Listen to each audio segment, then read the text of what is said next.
خبریں میرے پاس بڑی انٹرسٹنگ ہے، کبھی خوشی کبھی غم والی خبریں بھی ہیں، تو اینڈ تک آپ نے اس ویڈیو کو دیکھنا ہے۔ لیکن سب سے پہلی میرے خیال میں جو سب سے بڑی خبر ہے کیا کہ انڈیا نے پہلی مرتبہ اپنے نیوکلیئر ہتھیار نصب کر دیے۔ بھارت نے 12 جو اپنے نیوکلیئر وار ہیڈز تھے ان کو انہوں نے آپریشنلائز کیا، یعنی ان کو اپنے پلیٹ فارمز پر تعینات کر دیا۔ یہ تشویشناک بات ہے کیونکہ کینسٹرائزڈ فارم میں ان کو میزائل رکھے ہوئے ہیں، جس کا مطلب یہ ہے کہ اب ان کو میٹ کر دیا ہے، ان کو کینسٹر میں رکھ دیا ہے، وہ اب جب بھی اس کو فوری طور پہ نکال لیں، یعنی اپنے میزائلز میں لگا کے تیار کر دیا، جب چاہیں ان کو استعمال کر سکتے ہیں۔ پاکستان نے ابھی تک اپنا ایک بھی جوہری وار ہیڈ تعینات نہیں کیا، ایک بھی اپنا وار ہیڈ ڈپلوائے نہیں کیا، جبکہ بھارت نے 12 ڈپلوائے کیے، اور بھارت نے جو ڈپلوائمنٹ کی ہے وہ اپنے وار ہیڈز کو زمین، فضا اور سمندر یعنی تینوں جگہوں پر، تینوں ویپن سسٹمز میں ان کو تیار کیا ہوا ہے۔ سیکنڈ اسٹرائک کیپیبلٹی کی طرف جا رہا ہے بھارت۔ تو second strike capability self means کہ ایک آرمز ریس کی طرف یہ خطہ جا رہا ہے۔ اسی لیے بھارت نے دیکھیے نا، اس کا جو ڈیفنس بجٹ ہے تقریباً اس وقت $92 بلین کا ہے، پاکستان کا تو کہیں مقابلہ نہیں ہے۔ مودی صاحب کے پاس تو پیسے ہیں، ہمیں پھر مینج کرنا پڑتا ہے۔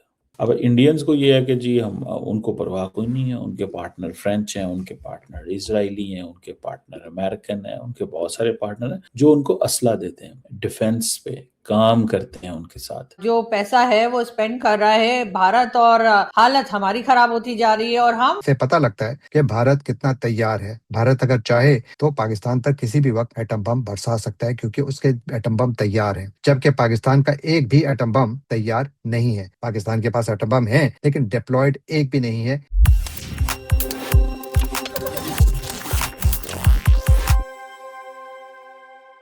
نمسکار دوستو، تازہ خبر کے ایک اور نئے ویڈیو پر آپ سبھی کا پھر سے سواگت ہے۔ دوستوں، بھارت نے پہلی بار 12 پرمانو ہتھیار تعینات کیے ہیں۔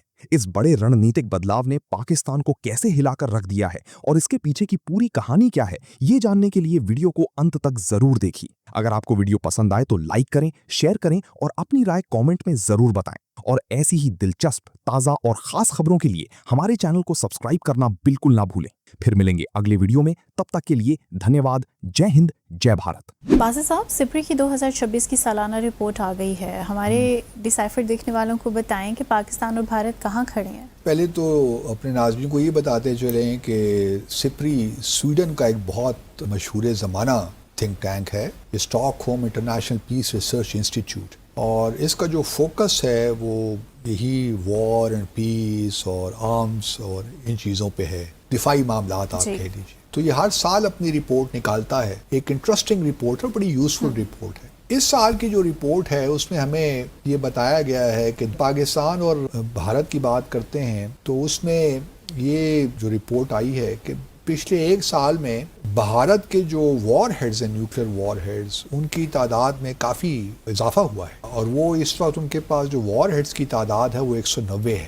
تو پاکستان سے تو سبقت لے گیا ہے بھارت، ان دا سینس کہ پاکستان کے پاس 170 وار ہیڈز ہیں۔ لیکن یہ بھی یاد رہے کہ بھارت کا جو پورا اسٹریٹجک جو کیلکولس ہے وہ ڈیٹرنس کریٹ کرنا چاہتے ہیں، نہ صرف پاکستان کے خلاف بلکہ بھارت چائنا کے خلاف بھی۔ تو ان کا، ہمارے تو صرف معاملات جو ہیں وہ بھارت کے ساتھ ہے نا، لیکن بھارت کی حالانکہ سارے اس کی زیادہ تر جو امپلائمنٹ ہے، جو ڈپلائمنٹ کر رکھی ہے اس نے اپنے ایسٹس کی، وہ پاکستان کے خلاف ہے زیادہ تر۔ لیکن اب انہوں نے چین کے ساتھ چونکہ پچھلے 6 سالوں میں یا بلکہ 7-8 سالوں میں کچھ جھڑپیں ہوئی ہیں لائن آف ایکچوئل کنٹرول پہ، تو اب وہ ان کے بھی ڈپلائمنٹ ہو رہی ہے لائن آف ایکچوئل کنٹرول پہ بھی۔ مثال کے طور پر S-400 جو ہے دفاعی نظام جو روس سے انہوں نے لیا ہے، وہ ایک سسٹم، ایک بیٹری جو ہے وہ چائنا کے لائن آف ایکچوئل کنٹرول کے پاس بھی ڈپلائیڈ ہے۔ اب یہ جو 190 وار ہیڈز ہیں اور پاکستان کے پاس 170 ہیں، میرے خیال میں کوئی زیادہ فرق تو ہے نہیں،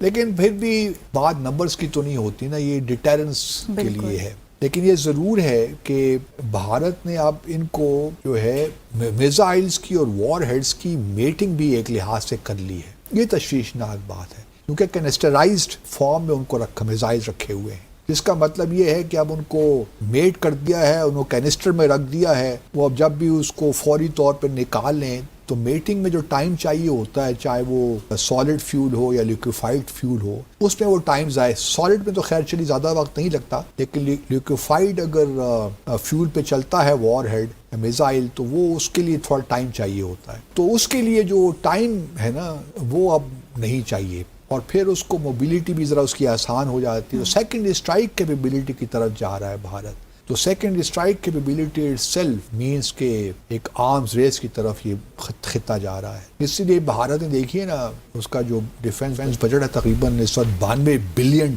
کا ہے. پاکستان کا تو کہیں مقابلہ نہیں ہے, ہمارا بھی 11 بلین یا 12 بلین ڈالر کا ہے, تو کوئی مقابلہ نہیں ہے.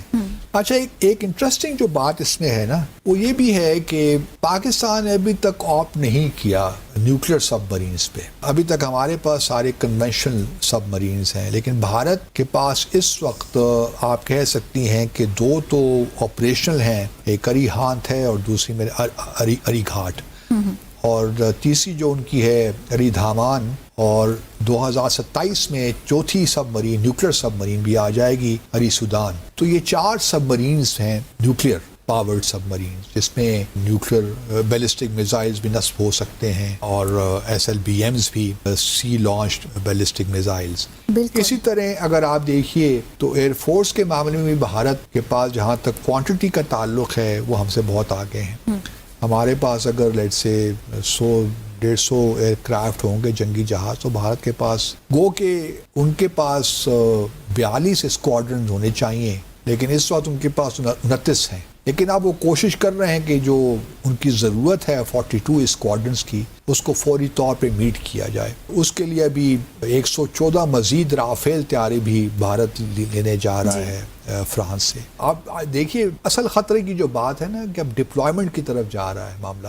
جی. اب وہ ڈپلوائے کر رہا ہے اور میٹنگ کر رہا ہے میزائل کی وار ہیڈز کے ساتھ, وار ہیڈز میزائلز پہ لگا رہا ہے. یہ پہلے نہیں تھا. پاکستان نے ابھی تک, جہاں تک میری تھوڑی بہت ہم پڑھتے رہتے ہیں, ابھی تک ایسا ہے اس طرف نہیں ہم گئے. بالکل ایسا, اور یہ ایک اچھی میرے خیال میں ڈیولپمنٹ نہیں ہے. اور پھر بھارت نے ہی دیکھیے نا, جو کولڈ اسٹارٹ ڈاکٹرن پیش کر کے ایک نیوکلیر انوائرمنٹ میں کنونشنل وار کی اور کانفلکٹ کی باتیں کر رہے ہیں کہ سوئفٹ ایکشن لیں گے تو بس پاکستان کو موقع ہی نہیں دیا جائے گا. خیر, ایک ویڈیو دیکھتے ہیں ڈاکٹر قمر چیمہ کی. چیمہ صاحب سنتے ہیں کہ ڈیفنس بجٹ کے بارے میں آخر کہہ کیا رہے ہیں. انڈیا جو ہے اس نے تو ریکارڈ ڈیفنس بجٹ بوسٹ دیا. کین یو امیجن کہ انڈیا کا جو ڈیفنس بجٹ ہے that is $87 billion. 87 billion dollars.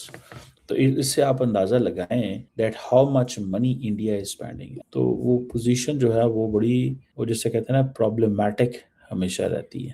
ہماری پوزیشن ہمیشہ ہی پرابلمیٹک رہی ہے. انڈینز کو اس حوالے سے ایڈوانٹیج ہے, ان کے پاس پیسہ کھلا ہے, ان کے پاس کھلا پیسہ ہے. یہ پاکستان کو لگژری نہیں ہے.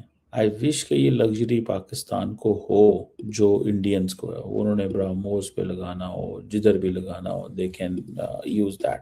تو میں تو اس کو یہ دیکھتا ہوں کہ یہ پاکستان کے پاس کوئی چوائس نہیں ہوتی اور بٹ ٹو اسپینڈ منی, مور منی, اور پیسہ لگائے پاکستان ڈیفینس کے اوپر. انڈیا تو جا کے امریکن سے لے آتا ہے سب کچھ. ہم کس کے پاس جائیں گے؟ وہ تو جاتے ہیں اور امریکن سے لے آتے ہیں. ہم کس کے پاس جائیں گے؟ کہ پائیں نسی کتنے جائیے. مودی صاحب کے پاس تو پیسے ہیں, ہمیں پھر مینیج کرنا پڑتا ہے. اور ہم کیا کرتے ہیں, ہمارا اب بجٹ پہلے ہی انڈر پریشر ہے. جب بجٹ انڈر پریشر آتا ہے, عوام انڈر پریشر آتی ہے, عوام انڈر پریشر آتی ہے, وہ سڑکوں پہ آئیں گے, باہر نکلیں گے, میری گلی نہیں بنی, میری سڑک نہیں بنی, میرا بچہ اسکول نہیں جا سکتا, مجھے ہاسپٹل نہیں ہے, مجھے یہ نہیں ہے, کیونکہ آپ ڈیفینس پہ لگا رہے ہیں. لیکن اگر آپ ڈیفینس پہ نہ لگائیں تو آپ کی اکانومی کمزور ہوتی ہے. اب ہمیں کیا, اب ہم انڈیا کے خلاف علیحدہ لڑنا پڑتا ہے, اور جو سب کریٹیکل وارفیئر ہے یا جس سے ایسیمیٹرک وارفیئر, اس پہ علیحدہ ہمیں آنا پڑتا ہے. ٹھیک ہے نا جی, ہمارے پاس IMF پروگرام ہے. تو یہ چیزیں ہیں. انڈیا کے پاس تو IMF نہیں ہے. انڈیا کو تو ان کو نہیں جا کے بتانا پڑتا کیا کرنا ہے کیا نہیں. اب پاکستان کا جو بجٹ پروجیکشن ہے وہ 60 ٹریلین کا ڈیفیسٹ ہے. ٹھیک ہے نا جی, 60 ٹریلین کا. اب انڈینز کو یہ ہے کہ جی ہم, ان کو پرواہ کوئی نہیں ہے. ان کے پارٹنر فرینچ ہیں, ان کے پارٹنر اسرائیلی ہیں, ان کے پارٹنر امریکن ہیں, ان کے بہت سارے پارٹنر ہیں جو ان کو اسلحہ دیتے ہیں, ڈیفنس پہ کام کرتے ہیں ان کے ساتھ.